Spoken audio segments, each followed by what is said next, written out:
सादर नमस्कार, सादर जय जिनेंद्र। क्षमा ब्रेकिंग जैन न्यूज प्रतिदिन प्रातः, दोपहर एवं रात्रि में देश भर से संपूर्ण जैन समाज से संबंधित सही और सकारात्मक समाचारों के लिए देखना और सुनना न भूलें। साथ में आपसे विनम्र निवेदन है कि यदि आपने इस चैनल को सब्सक्राइब नहीं किया है तो कृपया अवश्य कीजिए और शेयर और लाइक करके धर्म प्रभावना में सहयोगी एवं सहभागी बनिए। जब बच्चा दुनिया में आता है तो सब हंस रहे होते हैं, बच्चा रो रहा होता है।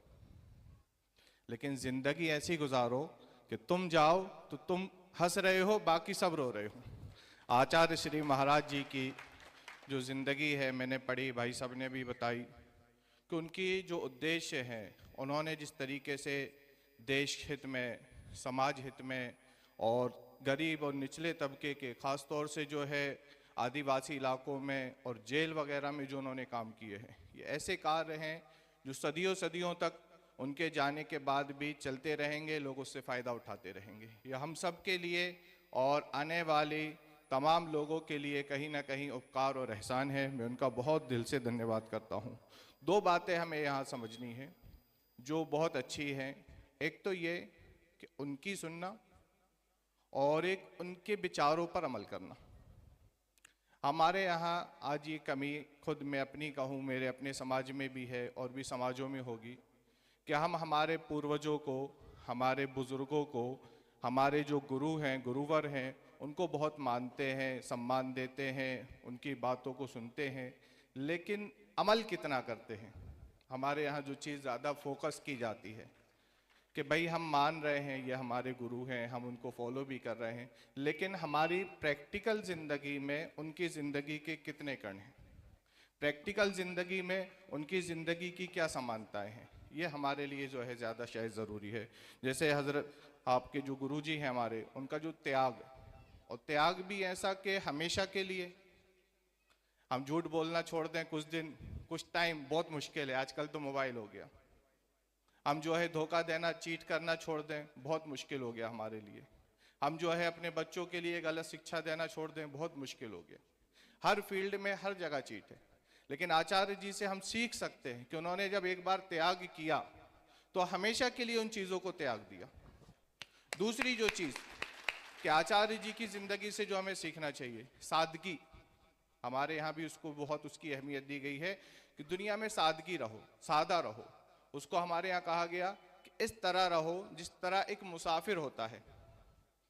मुसाफिर जब सफ़र पे निकलता है तो सोचता यह है कम से कम सामान ले जाएं ताकि सहूलत से सफ़र हो सके। आचार्य जी जिंदगी गुजार कर बताकर चले गए कि हम भी इस तरह रह सकते हैं, सादगी के साथ। जाना तो सबने है, लेकिन इस तरीके से जाएं कि हमारे बाद जाने वाले सब रो रहे हों और हम खुशी खुशी यहाँ से जा रहे हों। तीसरी जो चीज़ हमें लोगों से, हमें आचार्य जी से सीखने मिलती है, वो है लोगों के लिए नफ़ा, जिसको हमारे यहाँ कहा जाता है खैरुन्नास मय्यन फ़ाउन्नास। सबसे अच्छा आदमी वो है जो लोगों को नफ़ा पहुँचाए। सबसे अच्छा आदमी वो है जो लोगों को नफ़ा पहुँचाए, लोगों के नफ़े के लिए काम करे, जो आचार्य जी अपनी ज़िंदगी में कर कर दिखा गए, बता गए कि आप ऐसा कर सकते हैं। चौथी जो चीज़ जो हमें यहाँ इस मंच पे देखने को मिल रही है वो है भाईचारा मौक़ात। जैसे अभी हमारे भाई सब भी कह रहे थे कि मंदिर, मस्जिद, गुरुद्वारा, चर्च, लेकिन देशभक्ति। हमारे सारे लोग हमारे यहाँ हम मंच पर देख सकते हैं, हमारे सिख समाज के भी हैं, हमारे ईसाई समाज के भी हैं, हम भी हैं, हमारे सभी लोग हैं, कि भाईचारा जिससे ये देश पहले भी चलता आया है और आगे भी चलता रहेगा। आचार्य जी ने चूँकि जितने भी काम किए हैं अब तक आपने सुने, आप पढ़ेंगे, किताब में भी आप पढ़ेंगे, कोई काम ऐसा नहीं है जो किसी खास चीज़ को, खास वर्ग को या एक समाज को लेकर किया हो। उन्होंने कभी ये नहीं सोचा कि सिर्फ इसका भला करना है या इसको साथ लेकर चलना है। उन्होंने जो शिक्षा दी, उन्होंने जो ज्ञान दिया कि सबको साथ लेकर, सबको आगे बढ़ाकर चलना है। जो हमारे प्रधानमंत्री जी ने भी नारा दिया था, सबका साथ सबका विकास। अगर हमारे दिल में भी सबके लिए जगह हो तो शायद हम भी जो है इस देश को बहुत जल्द जो है विश्व गुरु बनाने में कामयाब होंगे। इन्हीं बातों के साथ मैं अपनी बात को ख़त्म करता हूँ। आपने यहाँ आने का मौका दिया, बहुत बहुत शुक्रिया, धन्यवाद। धन्यवाद मुफ्ती जी। मैं निवेदन करूँगा फादर पायल सर जी दुआएं, और इसके बाद तैयार रहेंगे हमारे जस्सी भैया सिख समाज से हमारे बीच उपस्थित हैं।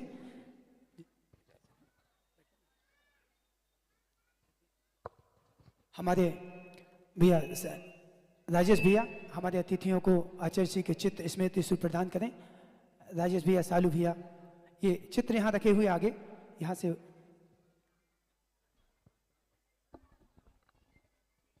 उपस्थित सभी मुनि महाराजों को प्रणाम और यहाँ उपस्थित सभी विशिष्ट अतिथियां यहाँ पर है, सबको मेरे तरफ से नमस्ते।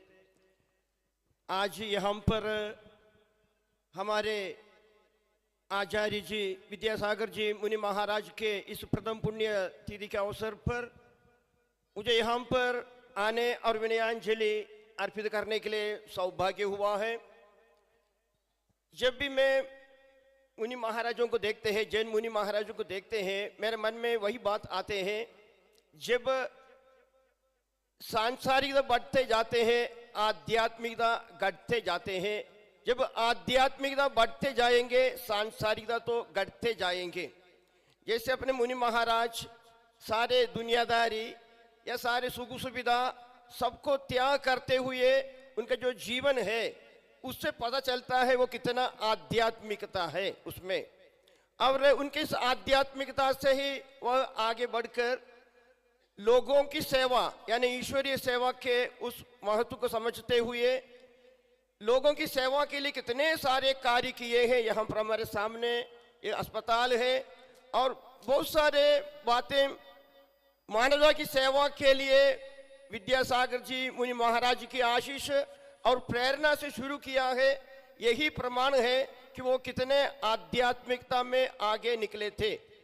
और उतना ही नहीं, पशुओं के लिए जो दयोदय जैसे अपना जो पशुओं के लिए जो उसने जे अवारे अनाथ पशुओं के लिए भी उसने सेवा करने के लिए प्रेरणा देकर रतौना में जो उसने जो चालू करवाया, वह भी ये प्रमाण है न केवल इंसान को, सारे जीव जालों के प्रति उनके मन में जो अच्छी भावना है उससे वो प्रेरणा देकर लोगों को आगे कर दिया है।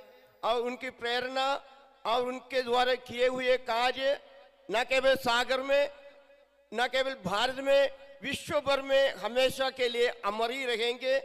और उनके द्वारा जो कार्य हम लोगों को सिखाया है, जब हम लोग उनके शिक्षा पर चलेंगे, उसने जो कुछ हमें सिखाया उसके आधार पर चलेंगे, वही सबसे अच्छे विनयांजलि मैं समझता हूँ। मैं भी कई बातों पर ओतप्रोत हुआ हूँ उनके जीवन से।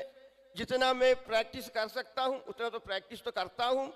और सबों से यही निवेदन है, हम इस मुनि महाराज के उनके पदचिन्हों पर चले, उन्होंने जो कुछ सिखाया उसको अपने जीवन में लागू करने के लिए कोशिश करेंगे। यही इस विनयांजलि सभा के लिए मेरे तरफ से संदेश है।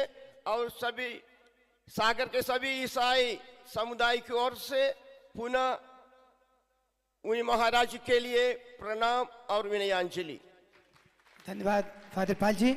मैं आमंत्रित करता हूँ जस्सी भैया को, जस्सी भैया आए। उसके पूर्व मैं निवेदन करूंगा डॉक्टर उमेश पटेल जी और डॉक्टर रमेश पांडे जी बीएमसी से हमारे बीच में हैं, वो पुष्पांजलि अर्पित करेंगे।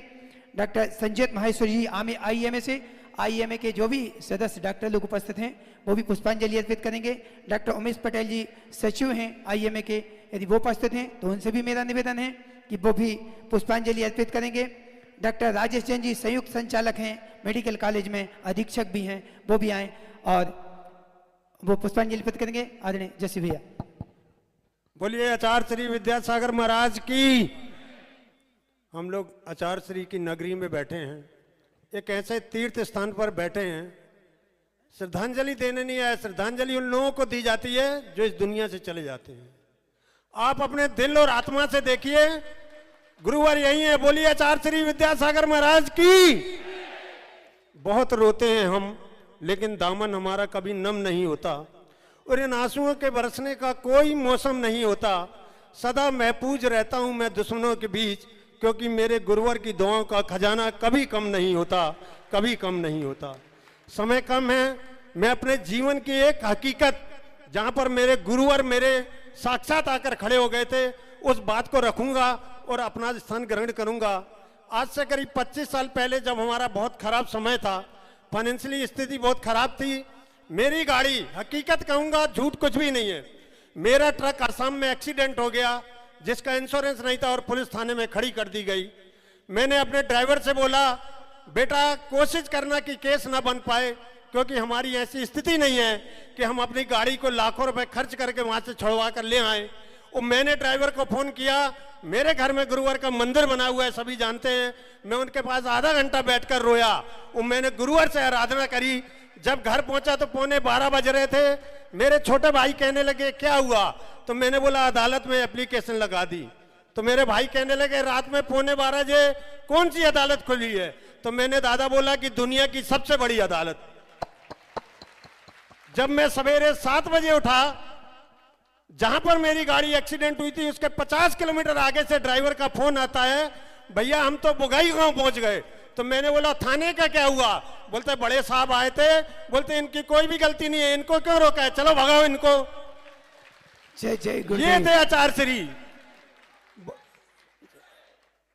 भाइयों और बहनों, जिन्होंने हमारे लिए दुनिया छोड़ दी, जिन्होंने हमारे लिए सब त्याग दिया, और दुख की बात यह है कि हम उनके संस्कारों पर नहीं चल पा रहे। भगवान को सब मानते लेकिन भगवान की कोई नहीं मानता। मैं शाकाहारी हूं, इतना कहना चाहता हूं उन लोगों के लिए कि हम छोड़ देते हैं उस भोजन को जिसमें एक बाल होता है। हम छोड़ देते हैं उस भोजन को जिसमें एक बाल होता है, फिर क्यों खाते हैं उस अंडे को जिसमें एक मां का लाल होता है। जीवन के अंदर आज हम जिस दौर में जो रहे हैं, कहते हैं जन्म दूसरे ने दिया, नाम दूसरे ने दिया, शिक्षा दूसरे ने दी, रोजगार दूसरे ने दिया, पहला और आखिरी स्नान दूसरे कराएंगे, मरने के बाद उठाकर दूसरे ले जाएंगे, मरने के बाद बची संपत्ति भी दूसरे बांट लेंगे, तो फिर इस दुनिया में हमारा है क्या। गर्मियां आ रही हैं, कोशिश करो अपने घर के बाहर पानी की टंकी रखो, आचार्य श्री के दिए संस्कारों पर चलो। ये कोरोना मेरोना कुछ नहीं था, सब हमारे कर्मों का नतीजा था। हम लोग हजारों लोगों में जाते थे। जब मैं घर पहुंचता था, दादा विधायक जी, जब मैं घर पहुंचता था तो मेरे भाई मुझे घर में घुसने नहीं देते थे, तो मेरे जेब में पत्थर रहता था। मैं गुरुवार के स्थान पर खड़ा हूं, मेरे जेब में पत्थर रहता था और मैं गुरुवार को ये बोलकर सवेरे निकलता था, गुरुवार मैं नेक काम कर रहा हूं, ये जिंदगी की रक्षा आपने करनी है। यकीन मानना, गुरुवार ने दुनिया के लिए, सागर के लिए, संसार के लिए इतना कुछ दिया कि हम लोग अगर 10% भी उनके संस्कारों पर चल पाए तो हमारा जीवन धन्य हो जाएगा। गुरु गोविंद सिंह जी के बच्चे जिनके अंतिम संस्कार के लिए जगह नहीं थी, टोडरमल जैन जी जो दुनिया के अंदर सोने के सबसे बड़े व्यापारी थे, तो उन्होंने उनसे बोला हमें संस्कार के लिए जगह चाहिए है। तो मुगल बादशाह कहने लगा जितनी जगह चाहिए उतनी अब सोने की मोहरें बिछाओ। तो उन्होंने पूरी सोने की मोहरें बिछा दी और उस जगह को खरीदा। तो ये देखकर बाबर की, उसकी मुगल बादशाह की नीयत खराब हो गई, तो बोलता है मोहरों को खड़ा करो। तो 78,000 सोने की मोहरें टोडरमल जैन जी ने बिछाकर गुरु गोविंद सिंह जी के बच्चों का अंतिम संस्कार करवाया था। और ये देखते ही गुरु गोविंद सिंह जी उनके पास आए और बोलते मांग तुझे क्या चाहिए। तो उसकी आंखों में आंसू थे, उनने जो वर मांगा, ऐसे टोडरमल जैन अगर इस दुनिया में हो जाए, वो कहता है गुरुवार मुझे ऐसा वर दीजिए कि मेरे यहाँ संतान पैदा ना हो। तो गुरु गोविंद जी रोने लगे, कहने लगे तुम ऐसा क्यों बोल रहे हो। कहता है गुरुवार मैंने अपनी सारी कमाई एक ऐसे नेक काम में लगाई है कि मैं नहीं चाहता कि मेरे आने वाली पीढ़ी ये बोले कि आपने सब कुछ लुटा दिया। ऐसे तो टोडरमल जैन, मैं विधायक जी से पहले भी विनती कर चुका हूँ श्याम जी कि सागर के अंदर टोडरमल जैन जी की कोई स्मृति बनाई जाए, ऐसे महान पुरुषों को ना खोएं। हमें यहाँ बोलने का मौका दिया। मैं आचार्य श्री, बहुत संत मुनि बैठे, माताएं बैठे, सबके चरणों में ये आराधना करता हूँ। आपके संस्कार, आपके आशीर्वाद पर दिए हुए हम लोग चलते रहेंगे। जब भी जरूर पड़ेगी हम आपके साथ में खड़े हैं। इन बातों को थोड़ा सा किसी को बुरा लगाओ तो मैं माफी की चाहता हूँ। बोलिए आचार्य श्री विद्यासागर महाराज की। जाते जाते अंतिम बात कहना चाहूंगा, हम लोग खुद भुगत रहे हैं। कहते हैं जब तक हमारे घरों में पानी के घड़े थे हम सब बीमारियों से दूर खड़े थे। जब तक हमारे घरों में पानी के घड़े थे हम सब बीमारियों से दूर खड़े थे। आज हम सबके घरों में आरओ हैं, फिर भी बीमारियां हजारों हैं, फिर भी बीमारियां हजारों हैं। बोलिए आचार्य श्री विद्यासागर महाराज की। बहुत बहुत धन्यवाद जैसी भैया, निश्चित रूप से आपने भावुक कर दिया सभी को। और आपकी जो भावना है कि पंडित टोडरमल जी का स्मारक बने, हम सब ऐसा प्रयास करेंगे आपकी भावनाओं को। और मैं चूंकि हमारे डॉक्टर्स डीन साहब सभी उपस्थित हैं, इन सबको चूंकि जाना है। और मैं डॉक्टरों के बीच में बाधा इसलिए नहीं बनना चाहता हूँ क्योंकि मरीजों को वहाँ के बैठे हुए हैं, उनको भी देखना है। तो इस बीच में हमारे डॉक्टर मनीष जैन जी सभी डॉक्टर्स को लेके आए हैं, उनको आमंत्रित करता हूँ, वो अपनी बात रखेंगे यहाँ पर। बोलो परम पूज्य 108 समाधिस्थ आचार्य गुरुदेव विद्यासागर जी महाराज जी की बहुत सारी वक्ता है, उनको सुनना है। और मेरे ख्याल में हर वक्ता के पास इतना सबके महाराज के इतने एक्सपीरियंस, इतने दृष्टांत हैं कि अगर सब सुनाए तो एक एक दिन तो सब सुना सकते हैं। मैं बस महाराज के बारे में 2-3 चीज़ें सुनाना चाहूँगा अपनी फील्ड से संबंधित। कि medical college, Bundelkhand medical college 2009 से शुरू हुआ और हम लोग लगातार परेशान थे कि पोस्ट ग्रेजुएशन की सीट नहीं आ रही। MBBS तो शुरू हो गया पर PG की सीट नहीं आ रही। आचार्य महाराज पटनागंज में विराजमान थे, हमारे तब के डीन साहब, और हम लोग काफ़ी फैकल्टी के 15-20 लोग यहाँ से गए और महाराज से बात करी, महाराज से आशीर्वाद मांगा कि महाराज हमारे यहाँ कैसे भी करके PG की सीट चालू हो जाए। और महाराज बोले ठीक है, आप लोगों के प्रयास हैं तो होगा, कहीं ना कहीं से होगा। और मैं आपको ये बताते हुए बड़ा हर्ष व्यक्त करता हूँ कि उसी रात को मेल आया। मेल जो भी MCI से इन्फॉर्मेशन आती थी मेल के थ्रू आती थी, उसी रात को MCI से मेल आया। या ये बोला जाए कि ये कोई चमत्कार था या महाराज की कृपा थी। और काफ़ी हद तक जिनमें मेडिसिन डिपार्टमेंट, जिस डिपार्टमेंट से मैं बिलोंग करता हूँ, उस डिपार्टमेंट में कई सालों से हम लोग लगभग में 17-18 बार रिजेक्ट हो रहे थे अपने इंस्पेक्शन में। जितने बार भी NMC आती थी 18-19 रिजेक्शन के बाद, आशीर्वाद के बाद के हम लोग सागर आए। और जो सुनील जैन हमारे यहाँ पे रहते हैं, जो डीन ऑफिस में पूरा काम देखते हैं, उन्होंने बताया कि साहब कि अपन वहाँ से लौट के आए और यहाँ पे अपन को मेल रिसीव हो गया है कि अपन को PG की सीट मिल गई है। तो एक ऐसे महाराज का चमत्कार था। दूसरा, महाराज की सरलता के बारे में और मैं एक दृष्टांत बताना चाहता हूँ कि मैं अपने गांव अनंतपुरा से महाराज जी का मुहली विहार करा रहा था। तो एक महिला, बहुत दूर महिला होगी, उसने देखा कि आचार्य महाराज जा रहे हैं, बहुत भीड़ जा रही है, तो उसने दूर से ही महाराज को देख के दौड़ लगाना शुरू कर दी। तो उसने दौड़ लगाना शुरू करी तो वहाँ पे बेड़ लगी थी, बिरवाई जिनको बोलते हैं, बिरवाई लगी थी।